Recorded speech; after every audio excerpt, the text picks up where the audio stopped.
Dit is een nieuwe serie van predigten met het thema Gott Sien het volk op Erden. Hun redner is Johan Ditch. Ik freue mich weer op deze gelegenheid met jullie stoutje top te komen. Ik wil uit die eerste 5 Bücher van Moses predigen en we willen ons dan besonders met het jüdische volk beschäftigen. Hast du allemaal gemerkt dat het jüdische volk in deze Welt scheinbar eine sehr wichtige Rolle spielt? Dat is besonders bemerkbar, weil es von Israel im Vergleich zu anderen Ländern viel mehr geredet wird. Hast du allemaal gewundert, wo kommen die Juden eigentlich her? Warum zijn viele Menschen dit Volk als wat Besonderes? Die Antwort zu diese Fragen worden uns hoffentlich ganz klar worden, wann wir mit dit Thema Werk für Werk wiedergehen. Und dort bringt uns dann nur den ersten von 5 Gottesmannen, die wir an die nächste Zeit betrachten wollen, von ihr Leben und von ihren Erfahrungen lehren zu können. Dis Mann, mit wem Gott ein ganz nieuw Volk anfing, wie Abraham, oder so es wie Plattdeutsch sagen würden, Abraham. Wir müssen nu an uns denken teruggehen, naar die tijd van ongeveer 2000 jaar voor Christus. Dat waren dan al meerdere duizenden jaar na die tijd van Noah. Na die tijd van Noah keerden die mensen Gott waren bold in Regen. Scheinbar ging die Menschen dort na die Sintflut wirtschaftlich wohl sehr gut, dat sie wohl von Gott vergaten. Sie dachten meistens an sich selbst und was sie tun können dort an das Schein ging. Zo'n Streben führt immer nur eine undankbare Gesinnung. Die Bibel sagt, dass ihre Gedanken verfinstert worden, so dass sie anfangen, den Satan seine Lehres zu leben. Dort führt nur die Aufjäterie und letztlich nur Heidentum. Und so wird die ganze Menschheit vor hunderte Jahre nach der Sintflut in eine Aufjäterie gebunden. Die Bibel sagt uns in Josua 24, Vers 2, dat Abraham zijn vader Terach ook een Jetzendeiner weer.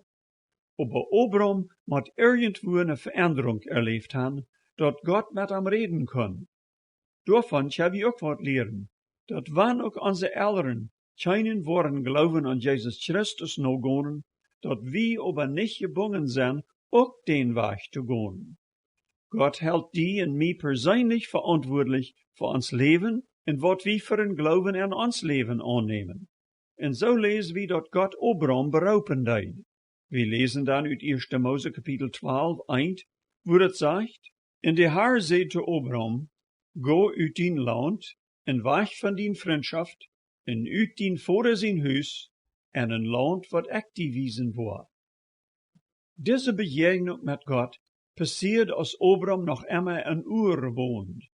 Dort wordt ons in Apostelgeschichte, Kapitel 7, Vers 2 bestätigt. Da sagt dort, der Gott von der Herrlichkeit bejegend unseren Vater Abraham, als hij noch in Mesopotamien war, ehe hij nach Haran trok, en Gott zu ihm zei, go uit deinem Land, en weg van dien Freundschaft, en komm in een Land, wat ik die wiese war. Wann wir im 11. Kapitel, Vers 31 noch kicken, dann sehen wir, dass Terach mit Abraham taub von Ur wegtrok nach Haran. Door starf Terach. Einem kommt het meest so fair, dass Terach Abraham bereden deed, dass sie lieber alle taub bleiben sollen, und dass sie dann in Haran leben sollen. Dat deed Abraham dann auch, aber das wir noch nicht, was der Herr am gesagt hat. Nicht bloß sollen sie ihr Land von Mesopotamien verloten, aber hij soll ook zijn Vater zijn Huis en zijn Freundschaft verloten. Wat dat voor Abraham bedienen deed, kan we ons vandaag schlecht voorstellen. Zu die tijd gaf dat zo wat niet, dat ging irgendwo alleen handtrokken en wonen deiden. Nee, die woonden alle dicht taub. En dat is ook vandaag in vele van de oostelijke landen nog immer de geval, dat zij als families taub blijven. De Eltern en de Kinder, de Grootkinder en sogar het Freundschaft aller. Wer uit diesen Familienkreis rüttrok, wordt van alle als een uitpunt aangezeinen worden. Abraham soll nu een uitpunt worden, wils de haar am beropen had. Dat moet niet rood licht geweest zijn. Vandaar dat de haar dat ook nog immer. Eerstens beroopt hij ons, dat we Kinder Gottes worden zullen. Van de natuur uit zijn we niet zijn Kinder. We zijn durch onze Sünden von der Gemeinschaft mit Gott getrennt. Aber Gott sagt durch Paulus, darum sind wir Christus seine Geschöpfe, so als wenn Gott ju durch uns vermonen wird, werd wie ju in Christus seine steht, lot ju verseinen mit Gott. Durch die Wiedergeburt war wir dann seine Kinder. Für viele ist das gleich so schwer, als für Abraham diese Beraubung not zu gehen, wils ihre Eltern oder Geschwister dort nicht verstanden wurden. Sie wurden dann auch als ein Uitpunt oder ein Überschnappter betracht worden. Wenn der Herr zu dien hort redt, en dat kann sein, wenn du die Bibel las, oder wenn du nur so eine Predigt aus der hörst, dann sollst du nicht proben, dort von die Weg zu schuwen. Der Herr hat eine grote Liebe für die, en will die ein ganz anderes Leben schenken. Krijgt zoals Abraham, weil hij die vom verkeerden Glauben oder überhaupt von keinen rechten Glauben zum wahrhaftigen, lebenden Glauben anbringen. Wann hij die von dir raubt, dann sei doch gehorsam en doe dat voorts, wann auch die Menschen die dafür nicht verstanden worden. Aber dat jaft noch eine Beraubung. Nachdem wir seine Kinder geworden sind, raubt der Herr uns in seinen Dienst. Dort kann ganz verschiedene Sorten von Dienst geben, je nachdem, wat für geestliche Gaben hij uns gegeben hat. Jesus sagt ja auch von der noch zu seinen Kindern, folgt mir no, dann wo ich jünt zu Menschenfäscher merken. Diese Beraubung gehorsam uitzuleben, musst Abraham viel Glauben haben, dat Gott auch wirklich mit ihm geredet hat. Immer weiter, wo wir in dieser Geschichte sein, wo sein Glauben uitgeproefd wordt. Dat fängt damit an, ob hij wird willig sein, sich all die meer mit dem Amtragen zu merken, en all die Missverständnisse von seiner Freundschaft ab sich zu nehmen. Gott versprach Abraham sehr viel, en dat nam viel Glauben, dat alle te geloven. Gott hat je gesagt, ik wil die zu een groot volk merken, en wil die zegenen, en wil die nomen groot merken, en du sollst een zeeën zijn. En ik word die zegenen wat die zegenen, en wer die vervliegt, wo ik vervliegen. En die zullen gezegend worden, alle geslachten op de eerd. Wat bedient al dit? Wat we hier zijn, is wo Gott zijn groter plan voor de mensheid wiederging. Hij versprach hier, dat uit Abraham een ganz nieuw volk entstonen zal. Hij wil am zegenen. Dat meint, dat Gott am Gott stonen wordt en am Emma bijstonen. Dit volk, wat uit am entstonen wordt een grote nomen in de Welt haben. Dat wir immer zo, en es van der ook nog immer zo. Geen andere kleine land in de Welt krijgt zoveel opmerkzaamheid als Israël. Aber hij versprach noch mehr. Wer sich gegen dit volk stalen wird, gegen dem wird sich der Herr auch stalen. Dat habe ich in der Geschichte auch al verken gesehen. Einmal nur das andere Mal haft hij so tun proeft durch verschiedene Völker, dat Volk Israel zu vernichten. Gott haft aber immer die Völker bestraft, wat dort versagt han. Dat laatste in deze Versprechung ist, dat durch Abraham alle Geschlechter op de Erde zullen gezegend worden. Dit is nu de tweede Mal in de Bibel, dat Gott versprach in Rade zu schicken. Bij Adam en Eva wird die Versprechung noch ziemlich allgemein. Dort wird einer sein, wat in beisen Feind wird den Kopf verklongen. Hier, in dieser Versprechung zu Abraham, merken wir al zwei mehr Dinge. Des Rade wird von Abraham aufstammen, en hij wird für alle Menschengeschlechter auf Erden zum Segen worden.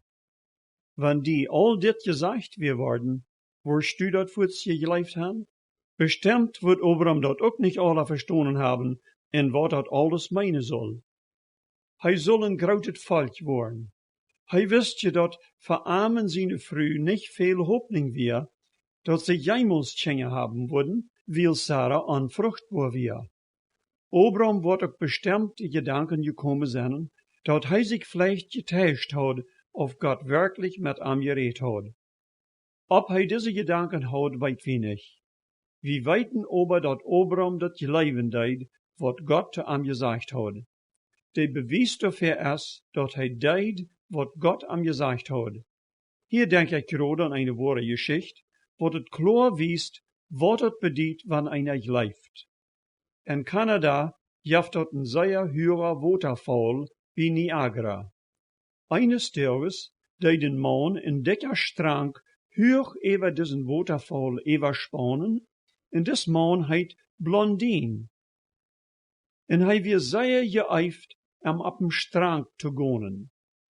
Hij wil dat bewijzen, dat hij niet bloos op diesen Strang über den Waterfall übergehen kon, aber dat hij ook ne doorfair eingerechte Mestkorb doorheen schuiven kon. Viele nieuwsgierige Menschen komen en checkten toe, als hij de Mestkorb mehremaal über den Waterfall schauf. Dan roopt Blondin een man uit die touwtje en vroeg, gelijfst u dat ik die kon en deze Mestkorb doorheen schuiven? De man zei, ja, hij gelijft dat. Hij had je doch gerade gezien, wo Blondin dat eenmaal na het andere Mal met de laadje Mestkorb deed. Dan zei Blondin tot den man, dan kruip nap. Dat wil de man dan doch nog niet. Also, wat bedeutet dat dan, als hij zei dat hij gelijft dat Blondin am kon doorheen schuiven? Dat meint, dat hij bloos een kop geloven had, aber noch lang nicht reit wir, diesen Blondin sein Leben anzuvertrauen. So wird het aber nicht mit Abraham.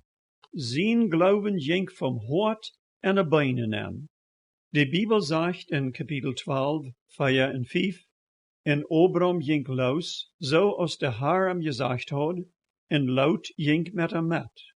Abraham war über 75 Jahre alt, als hij Haran verleiht. En Abraham nam Sarah zijn vrouw en Lot, den Sohn van zijn Bruder, en alles wat zij hadden toegebeurd, en de mensen wat zij aan Haran gewonnen hadden, en zij trokken los om naar Kanaan te gaan, en zij komen in het land Kanaan en aan. Wanneer we ons dat nu proben verzustellen, dan zijn we meer als een kleines groepje van mensen met een paar herd schop, kozen en rinder. Abraham weer nu al een rijke man. Hij had ook veel dienaren, die al de arbeid deden. En die deden ze dat familien van een mens dooraan meten, hoeveel vee en hoeveel dienaren hij had. De meeste dienaren in die tijd waren Skloven, wat gekauft oder ook geërven worden. Dat zegt aber niet dat hij dat bij Abraham slecht hadden. Im Gegenteil, zei wie later, wo seine Arbeiter am veel rekenden. Von Haran trokken ze dan langsam de 600 Kilometer in Richtung Südwesten. Dort moet wat op zich gehad han, met al de honderden Stecker vee en schop, glücklich Ziel aan te komen. Dort duurt erstens mehrere Monaten, en de weg wie ook niet ongefährlich. Dort gaf op de opene Stapen veel Räberbanden. Wo zij han gingen, wie Abraham ook onbekannt. Hij was je nog nie in Kanaan gewesen. Want dat hier in de Bibel ook zo kort en knap zegt, dat Abraham Haran verleiht en ook Kanaan trok, bedient dat voor hem een gewaltig ophefsel. Dit onderstreekt dat nog doller, wat van vasten geloven Abraham had. De schrijver aan de Hebreeën drukt het zo uit. Durch den Glauben wie Abraham gehoorzaam, als hij geroepen wordt, en een land in te reizen, wat hij nachher erven zal. Hij trok eruit, ohne te weten, wo hij gaan zal. Dat duurt aber nicht sehr lang, but de tweede proef kwam. En vers 6 lezen we, en Abraham trok durch het land, but de stad wat Sichem heet, bij den Eekeboom van More. De Canaaniter woonden te die tijd am land. Nu wie hij in Kanaan, aber wordt hier ruim zijn voor hem? Dat land geheert je gar niet aan. Hier hadden de Canaaniter al honderden jaar gewoond. Ze waren je een groot volk, en hij wie je bloos een man. Manch diese Menschen wird het ook nicht leicht sein zu wohnen, weil sie sehr kriegerisch wären en derche traubte Jetzen aanbeder. Für ne vriendelijke opname van de Kononiter brukt hij nicht abluren. Als hij eerst bij den groten Eichenbaum bij Sichem weer, sagt de Schrift, en de haar bejegend Abraham en zeid, diene Nachkommenschaft, wo ik dit land geven. En dan buurt hij den Haaren, wer am bejegend weer, door en altaar. Zo'n grote, oude Eichenbaum had te die tijd een bijzondere bediening. De heiden te die tijd, en besonders de Kononiter, deden gewöhnlich an zo'n grote Baum een Jatzendienst durchführen. Door worden de schändlichste Dinge gedreven, en sogar kleine Kinder worden an ihre Jatta geopfert en verbrannt. Mag zo'n soort Menschen wie Abraham nu mank getrokken. Hier sagt het aber, dat Abraham den Haaren een altaar buud en am aanbeed. So deed ons Haar dat zij verken. Hij viert zijn Kinder zo, dat sie ook aan de schlimmste steden voor hem in licht zijn zullen. Dat is niet Gott Sien willen dat zijn Kinder zich verkruipen en van de Welt terugtrekken, dat ze meist geen berührung met de Welt meer haben. Jezus zei eenmaal, je zijn het licht van de Welt. Wanneer we dat zijn, dan zal we de Weltmenschen den Weg om Herrn wiesen, durch ons Zeichnis, aber ook durch onze wandel. Abraham deed het aan dem, dat hij door den wahren Herrn aanbeden deed, wo gewöhnlich ook Jatzendienste durchgeführt worden. Dort han de Kononiter bestimmt geseinen, en waren Abraham no seinen Glauben gefragt han. Vielleicht bist du al een Gotteskind, zoals Abraham wir. Du weißt von der Zeit in dein Leben, wo du über deine Sünden hast Buße gedonen, en du hast ihn Vertrauen auf den Herrn Jesus gesagt, dat hij all deine Sünden vergeeft haft, en dat hij die in het hart gegeeft haft. Wo zit het damit? Bist du ein Zeichnis für die, wat den Herrn Jesus noch nicht angenommen haben, so's du dat hast? Weil wir nicht proben von der Welt wegzukommen, aber weil wir biblisch handeln und proben so viel Menschen als möglich durch die Botschaft von Jesus durchzuraden. Jesus zei einmal zu seinen Jüngern, je zijn in der Welt, aber je zijn nicht von der Welt. Abraham wir nu wirklich in der Welt, aber dat meint nicht, dat hij nu weltlich wir. Nee, hij wir manche Weltmenschen, wie's Gott am doorheen geroopt had. Door soll hij van den wahren Gott reden. Dat zal wie ook, wo immer wir zijn. Dat wordt ohne Twijfel Abraham seinen Glauben ziemlich geprüft haben, als hij von Gott hield, dat hij dit land erven soll. Wo would hij als ein Mensch dit land übernehmen, wann hier al die Kononiter woonden? Er kwam aber bald noch ne derde Glaubensprobe. Abraham trok immer wieder om Süden. Dat wir neidig, wils hij sehr grote Herden had, en dat Gras en Kanaan nicht so dicht wir, als wir dat meistens gewandt zijn. Wo hij nu wir, is ne ziemlich borgerige Gegend, wo die Weide ook maar spärlich is. Aber je wieder Süden hij trok, je 3 jaar wart dat, aber boven daarop gauft het te die tijd ook nog ne Hungersnood. Wils Kanaan sowieso in ziemlich drieget land wir, gauft het door iedere mol ne Hungersnood. Als die Weide dan abgedreigt wir, en dat water alle wordt, wordt Abraham iedere mol nou gedacht han, wat dat alle te bedienen had. Gott had je hem hierher geroopt. Would hij hem dan met al zijn vee en zijn familie am sterk loten? Ob hij anfangt te twijfelen, zegt de Bibel ons niet. Aber wat hij nu deed, wiest, dat hij zich plötzlich liever op zijn eigen goeddenken verleiht, als op Gott te vertrouwen, dat hij hem in deze hungersnood helpen wordt. Dat nächste komt een ziemlich treurige Geschichte über Abraham. Die Schrift sagt uns ook dat Schlechte en nicht bloß dat Gode von Gott seine Kinder.